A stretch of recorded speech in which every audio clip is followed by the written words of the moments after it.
Hi friends, welcome to అత్తాకోళ్ళ వంటలు. ఇవాళ మన రెసిపీ వచ్చేసి బేబీ పొటాటో కర్రీ. ఇది వేడి వేడి అన్నంలో కానీ, చపాతీలో కానీ, రోటీలో కానీ చాలా బాగుంటుంది.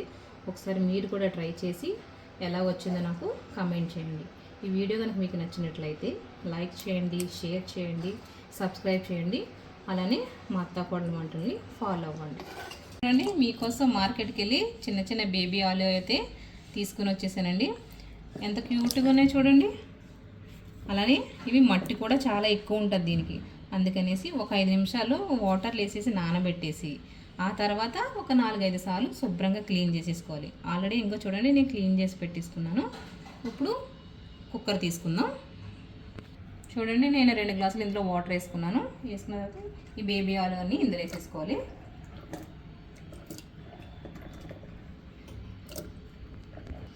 అలాగా ఆలు అన్నీ వేసేసుకున్నాక ఒక 1/2 టేబుల్ స్పూను సాల్ట్ వేసుకుందాం.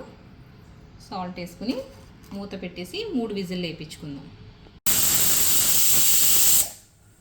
చూడండి, ఉడికించిన తర్వాత దీనిపైన ఉన్న పొట్టు తీసేసి ఈ ఫోర్క్తో ఇలాగా ఘాట్లు పెట్టుకోవాలి. ఇలా పెట్టుకోవడం వల్ల మసాలా అనేది లోపల వరకు వెళ్ళి టేస్ట్ అనేది చాలా బాగుంటుంది. ఇలా ఒక బౌల్ తీసుకుని ఆల్రెడీ నేను ఒక టమాటాని ఇలాగ పేస్ట్ చేసి పెట్టుకున్నాను. దీన్ని ఈ బౌల్లో వేసుకుందాం. అలానే 2 స్పూన్లు పెరుగు కూడా యాడ్ చేద్దాం.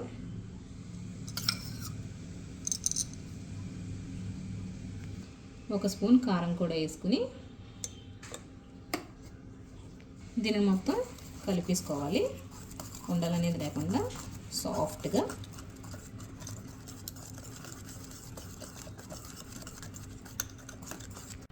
కడాయి పెట్టుకుని ఆయిల్ వేసుకుందాం.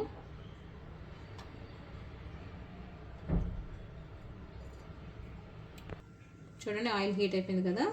మనం ముందుగా ఉడికించి పెట్టుకున్న బేబీ ఆలు వేసేద్దాం.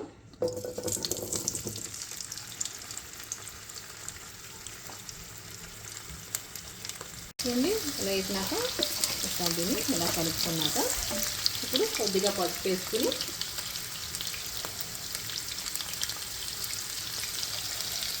లైట్ బ్రౌన్ కలర్ వచ్చేదాకా ఇలాగ ఫ్రై చేసుకోవాలి. ఇలా ఫ్రై చేసుకోవడం వల్ల టేస్ట్ అనేది చాలా బాగుంటుంది.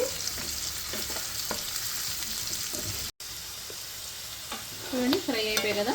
ఇప్పటికి ఒక బౌల్లో తీసుకొని ఇవి సెపరేట్ చేసేసుకుందాం.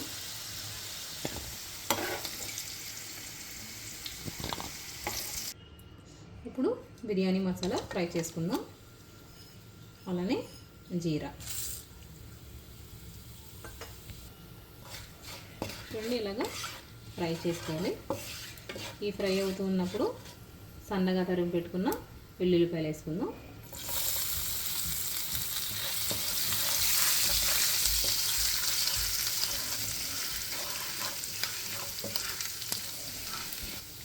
చూడండి, ఫ్రై అయిపోయింది కదా. నేను ఒక ఉల్లిపాయని ఇలాగా పేస్ట్లా చేసి పెట్టుకున్నా. ఇప్పుడు ఇలా ఈ పేస్ట్ వేసేద్దాం.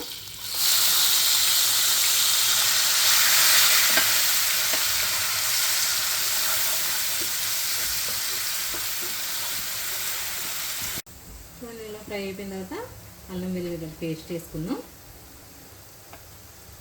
అలా వేసుకుని దీన్ని కూడా పచ్చివాసన పోయేంత వరకు ఫ్రై చేసుకోవాలి.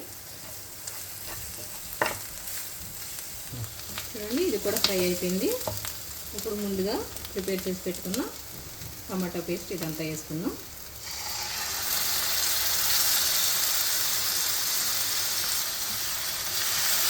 ఇది కూడా బాగా ఫ్రై చేసేసుకోవాలి. ఆయిల్ అనేది పైకి తేలే వరకు.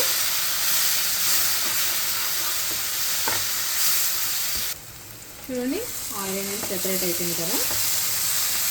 ఇప్పుడు మసాలా వేసుకుందాం. గరం మసాలా. అలానే మనం ముందుగా కారం వేసుకున్నాం కదా, అది అడ్జస్ట్ చేసుకుని నాకైతే సరిపోదు. ఇంకొక 1/2 స్పూన్ కారం వేసుకుంటున్నా. దీన్ని కూడా ఒకసారి ఇలాగా ఫ్రై చేసేసుకోవాలి.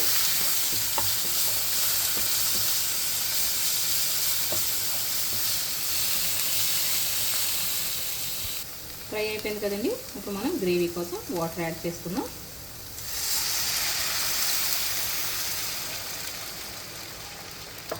ఇలా వేసుకున్నాక ఒకసారి కలిపేసుకుని సాల్ట్ అనేది సరిపోతుందో లేదో చూసుకుని సాల్ట్ కూడా వేసేసుకుందాం. ఆల్రెడీ నేను పొటాటో బాయిల్ చేసినప్పుడు సాల్ట్ వేసాను కాబట్టి ఇందులో వేసిన తర్వాత అడ్జస్ట్ అయ్యి చూసుకున్న తర్వాత వేసుకోవాలి. ఇలా ఉడుకుతున్న స్టేజ్లో ముందుగా మనం బాయిల్ చేసి పెట్టుకున్నాం బేబీ పొటాటో వేసేసుకున్నాం.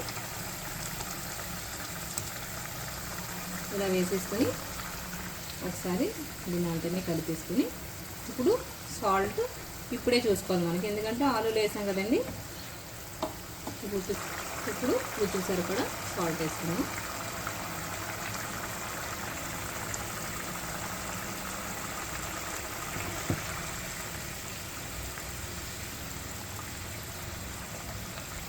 సిమ్లో పెట్టేసుకొని మూత పెట్టేసుకోవాలి. ఆయిల్ అనేది సెపరేట్ అవుతుంది. ఇప్పుడు మూత తీసి చూద్దాం. చూడండి, ఆయిల్ అనేది సెపరేట్ అయిపోయింది. ఇప్పుడు కర్రీ అనేది రెడీ అయిపోయింది. ఇప్పుడు కొత్తిమీరతో గార్నిష్ చేసుకుందాం.